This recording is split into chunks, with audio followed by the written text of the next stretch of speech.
할렐루야. 오늘은 8월 4일 사사기 18장, 사도행전 22장, 예레미야 32장, 시편 1편, 2편 말씀입니다. 사사기 18장은 단지파의 횡포를 보여주고 있어요. 양육 강식의 시대가 찾아왔습니다. 단 자손의 정탐꾼들이 미가의 집에 왔다가 신상과 제사장을 목격합니다. 그리고 라이스 지방을 정복하기 전에 그 신상과 제사장을 빼앗아갑니다. 논리나 근거가 없어요. 그저 힘으로 빼앗았습니다. 단 자손이 자기보다 강한 것을 보고 미가도 어쩔 수가 없었습니다. 단 자손은 라이스 지방을 정복한 후에 자기들을 위해 또 신상을 만들고 제사장을 세웁니다. 말 그대로 자기 소견에 옳은 대로 행한 것입니다. 악한 시대에는 욕망이 모든 것을 대체해요. 원하면 무엇이든 할 수 있습니다. 무엇이든 할 수 있는 힘만 갖추면 됩니다. 따를 만한 권위도 없고 의지할 만한 절대자도 없습니다. 지켜야 하는 법도 없어요. 사사시대가 그것을 잘 보여주고 있습니다. 사도행전 22장은 바울의 간증이에요. 사사시대에 자기 소견에 옳은 대로 행하는 사람들이 가득했다면 지금 여기에는 하나님의 복음에 사로잡혀 말하는 한 사람이 있습니다. 바로 사도 바울이죠. 원래 그도 자기 소견에 옳은 대로 살았던 사람이었어요. 그러나 다메섹으로 가는 중에 예수 그리스도를 만나 인생이 완전히 뒤집혀졌습니다. 바울은 천부장에게 변호할 기회를 얻어서 사람들에게 복음을 전하고 있습니다. 복음에 사로잡힌 사람들은 자기를 주장하지 않습니다. 자기 욕망에 충실하지도 않습니다. 복음에 사로잡힌 사람은 바울과 같이 언제 어디서든 복음을 전합니다. 주 예수의 이름을 전할 기회만 노리고 있는 거예요. 그러나 유대인들은 듣고 싶어하지 않았습니다.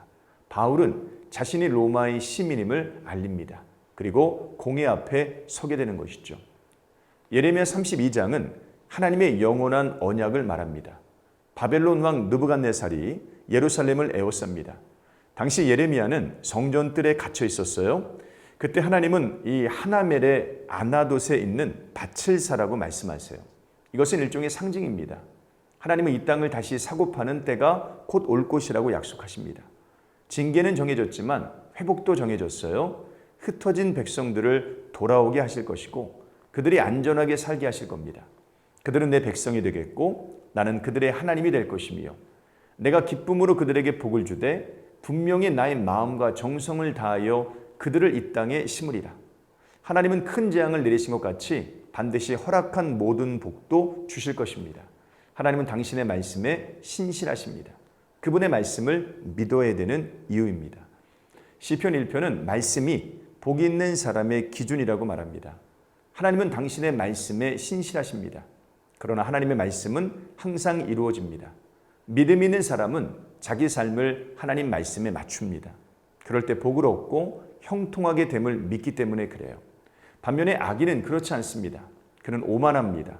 자기 소견에 옳은 대로 행합니다. 그래서 이리 갔다 저리 갔다 하죠. 바람에 나는 겨와 같습니다. 결국 망합니다. 시편 2편은 하나님의 주권을 설명해요.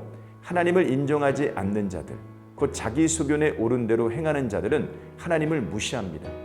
하나님 없이 무엇이든 할 수 있다고 믿습니다. 그러나 이것은 무서운 착각이에요. 하나님은 모든 것을 당신의 뜻대로 행하십니다.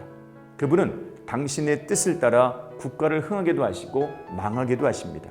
그러므로 여호와를 경외해야 됩니다. 하나님 앞에서 자신을 낮추고 그분의 지혜와 교훈을 받들어야 됩니다.